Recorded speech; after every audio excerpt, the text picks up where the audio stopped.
என்னோட ப்ராஜெக்ட் என்னன்னா sustainable bioreactor for biodiesel production. இது எப்படின்னா வீட்லேயே நாங்கள் வந்து பயோடீசல் ப்ரொடியூஸ் பண்ணுற மாதிரி ஒரு பயோரியாக்டர் டிசைன் பண்ணியிருக்கோம். நம்ம இப்போ நாளைக்கு பார்த்தீங்கன்னா 2.5 லிட்டர்ஸ் வரைக்கும் ஆயில் யூஸ் பண்ணுறோம். இதில் 1.5 வரைக்கும் நம்ம வேஸ்ட் பண்ணுறோம். இதை நாங்கள் எப்படி சஸ்டைனபிளாக ப்ரொடியூஸ் பண்ணுறது அப்படின்றது தான் ஒரு ரியாக்டர் டிசைன் பண்ணியிருக்கோம். இது காம்பனன்ட்ஸ் என்னன்னு எக்ஸ்பிளைன். ஸோ இதில் பார்த்தீங்கன்னா மோஸ்ட்லி 3 மேஜர் காம்பனன்ட். ஒன்று வந்துட்டு ஒரு கியர் மோட்டார், அதாவது வந்துட்டு மினி ஹீட்டர்.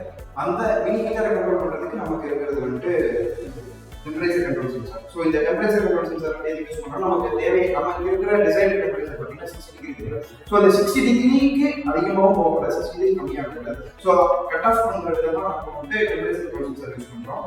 மேலே வந்து நமக்கு பயோடீசல் இருக்கு, கீழே வந்து கிளிசரால் இருக்கு. கிளிசரால் வந்து நமக்கு சோப் மேக்கிங் யூஸ் பண்ணலாம், பயோடீசல் நம்மளோட டீசல் ஃபார் ஜெனரேட்டர் மோட்டார்ஸ்க்கு யூஸ் பண்ணுறோம்.